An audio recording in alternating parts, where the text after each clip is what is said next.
अब यहाँ पंडित की उपाधि यानी जैसे शास्त्री की उपाधि, ज्ञानी की उपाधि होती है, विशेष किसी एक शास्त्र के ज्ञाता को पंडित कह देते हैं। तो एक ऐसा कथावाचक पंडित जी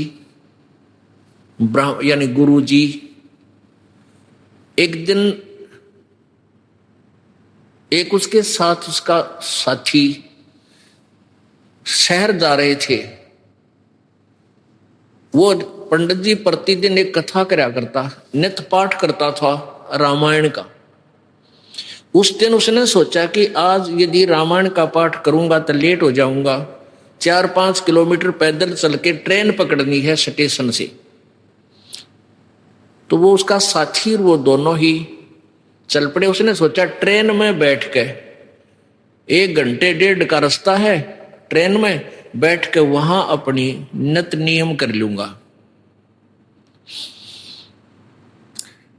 तो उन्होंने जाते टिकट ली, आते गाड़ी आ गई, उस कंपार्टमेंट में चढ़ गए, डब्बे में चढ़ गए। अब ब्राह्मण वेशभूषा थी, लाल अंगोछा ले रहे थे, तो उसे ब्राह्मण समझा जाता ये विद्वान पुरुष है। तो जब गाड़ी थोड़ी सी गति पकड़ चुकी तो उस ब्राह्मण ने कहा, गुरु ने कहा कि भाई जो सीट पर बैठे थे उन्हें सीट मिली को ना, डिब्बा खचाखच भरा था। उस ब्राह्मण ने कहा सीट पर विराजमान यात्रियों से कि कृपा आप सीट छोड़ दीजिए। वो कहने लगे क्या आप रोगी हो कि नहीं? तो क्या करोगे? कि मैं कुछ पाठ करता हूं रामायण का, आज मैं जल्दी का मारा नहीं कर पाया घर पे, यहां बैठ के अपना भगवान का कुछ कथा पढ़ लूंगा। तो उन्होंने खाली कर दी एक पूरी सीट कि आप कथा कर, अपना नित्यनेम भी करो और हमें भी सुनाओ, कोई कथा हमें भी सुनाओ, हमारा भी टाइम पास हो जाएगा और भगवान की कथा सुन लेंगे। बड़ा सौभाग्य हुआ आप हमारे को कथावाचक मिल गए। अब पंडित जी ला गया सुनान। उस दिन क्या प्रकरण चल रहा था कि भाई हो तो ऐसा। देखो भरत ने अपने भाई की खड़ाओं को गद्दी पर रख दिया, रामचंद्र की खड़ाओं को, और राज्य नहीं किया। स्वयं जमीन को 6 इंच नीचे खोद कर वहां बिस्तर लगा लिया। और जब रामचंद्र जी वापस आए उनका राज सहर्ष लौटा दिया। भाई हो तो ऐसा, भाई हो तो ऐसा।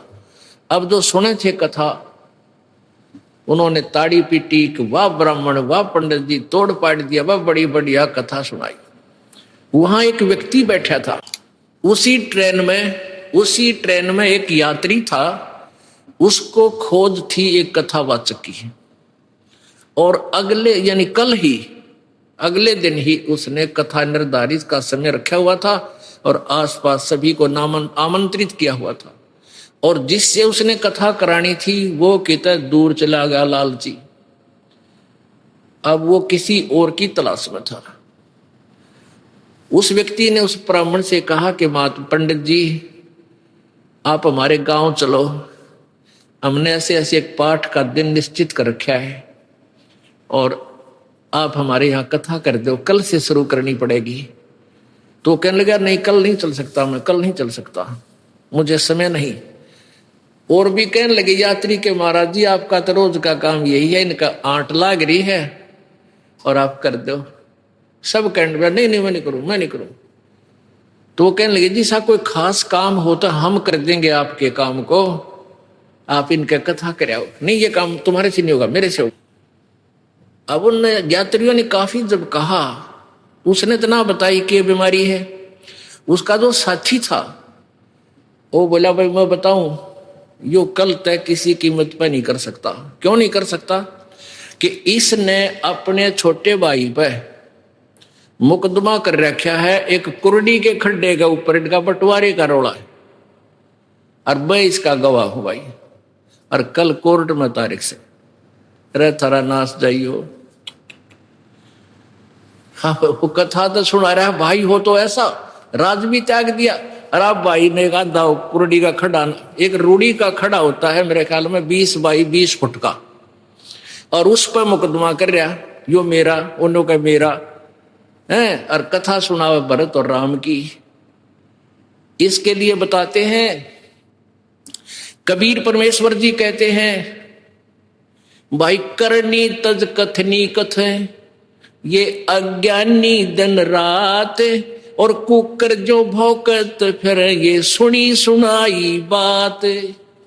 कहते कुत्ते की तरह भौंकते फिर ये सुनी सुनाई कथाओं को, और करनी है नहीं, अनुसरण है नहीं, और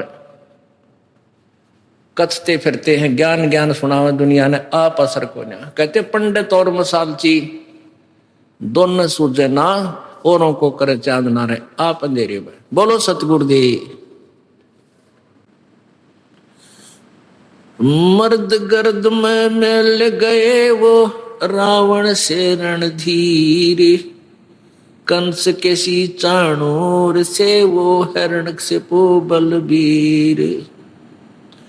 तेरी क्या बुनियाद है तू जीव जन्म धर लेत, गरीबदास हरि नाम बिना तेरा खाली रह जा खेत।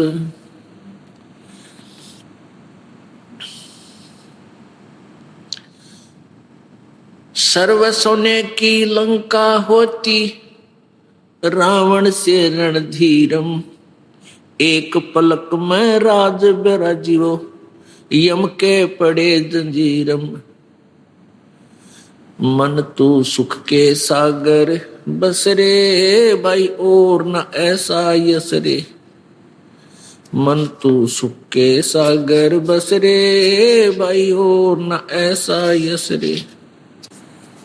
परम पिता परमात्मा पूर्ण ब्रह्म सारी सृष्टि के रचन हर कुल मालिक कबीर देव कबीर साहब अल्लाह अकबर अल्लाह कबीर, ये उसी परम अक्षर ब्रह्म के भाषा भिन्न नाम है। ये वो परमात्मा है जिसने सर्व ब्रह्मांडों की रचना की है। वो परमेश्वर इस कलयुग में सन 1398 संवत 1455 जेठ सुदी पूर्णमासी को सतलोक से चलकर अपने निज धाम से चलकर अपनी राजधानी को त्याग कर इस काल के गंदे लोक में यहां इस पृथ्वी के ऊपर बनारस अर्थात काशी शहर में एक कमल के फूल पर, जो लहर तारा तालाब के अंदर विकसित कमल का फूल था, वहां आकर के एक शिशु रूप धारण किया था। ये परमात्मा कबीर देव जी जो एक जुलाहा बन आगे चल के जुलाहे के रूप में प्रसिद्ध हुए, क्योंकि एक नीरू नीमा नाम के जुलाहे थे, पति पत्नी दंपति, वो निसंतान थे। परमात्मा को वहां बालक रूप में प्राप्त किया था कमल के फूल पर। ये कुछ पिछले परमात्मा का कोई वचन था उनके एक भक्त का, जो नीरू नीमा जो थे, ये उसके सुदर्शन नामक एक भक्त हुए हैं द्वापर युग में। तो सुदर्शन जी की प्रार्थना पर परमात्मा ने वो सुदर्शन जी के जो माता पिता अब नीरू नीमा रूप में प्रकट थे, उत्पन्न थे, उनके उद्धार के लिए वहां जाना पड़ा था। और वो प्रत्येक युग में आते हैं, अपना ज्ञान आप ही प्रचार करते हैं। उसी उद्देश्य से वो परमेश्वर वहां बनारस में प्रकट हुए, काशी में कमल के फूल पर स्वयं ही आकर विराजमान हुए थे। उनके कोई माता पिता नहीं है, ना सतगुरु जननी जने उनका मां न बाप।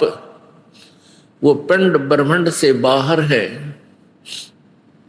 जहां न तीनों ताप।